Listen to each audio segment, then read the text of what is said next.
بسم اللہ الرحمن الرحیم۔ السلام علیکم ورحمۃ اللہ وبرکاتہ۔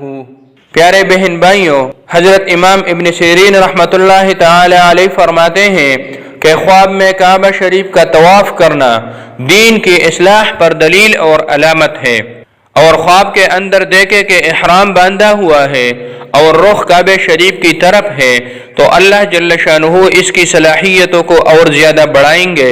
حضرت ابراہیم کرمانی رحمۃ اللہ تعالی علیہ فرماتے ہیں کہ کعبہ شریف کا اصل ایمان اور مسلمانی ہے۔ اگر اپنے آپ کو کعبہ شریف میں دیکھیں تو دلیل ہے کہ دشمن کی شرارت سے امن میں ہونے، دعا کے قبول ہونے کی دلیل اور علامت ہے، کیونکہ اللہ جل شانہ کا فرمان ہے وَمَنْ دَخَلَهُ كَانَ آمِنًا، یعنی جو شخص اس میں داخل ہوگا امن میں ہوگا۔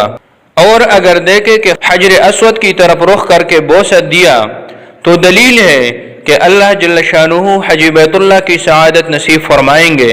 اور اگر دیکھے کہ آن حضرت صلی اللہ علیہ وسلم کی مبارک زیارت کر رہا ہے یا مقام ابراہیم علیہ السلام کو دیکھا ہے تو حج کی سفر کرنے اور سلامتی کے ساتھ واپس آنے کی دلیل اور علامت ہے۔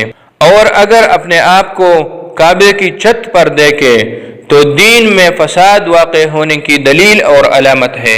حضرت ابن اسماعیل رحمۃ اللہ تعالی علیہ فرماتے ہیں کہ خواب میں کعبہ میں داخل ہونا بیداری میں اس میں داخلہ نصیب ہونے کی دلیل اور علامت ہے، اور خواب میں کعبہ دیکھنا پیش آنے والی خیر اور یا آنے والے شر کے دفع ہونے کی دلیل اور علامت ہے، اور خواب کے اندر کعبہ شریف میں نماز پڑھنا کسی نیک اور شریف حکومتی عہدیدار کا قرب حاصل ہونے کی دلیل اور علامت ہے، اور خواب کے اندر کعبہ شریف کی طرف چلتے رہنا یا کعبہ کا اچانک سامنے آنا اپنی اصلاح کی دلیل اور علامت ہے۔ حضرت امام جعفر صادق رحمۃ اللہ تعالی علیہ فرماتے ہیں کہ خواب میں کعبہ کا دیکھنا 4 وجہ پر ہے۔ نمبر 1 خلیفہ، نمبر 2 امام، نمبر 3 ایمان اور مسلمانی، اور نمبر 4 خوف سے ہر طرح کا امن۔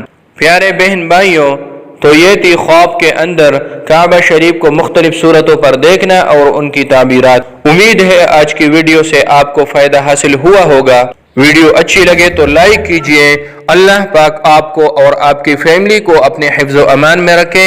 اللہ حافظ۔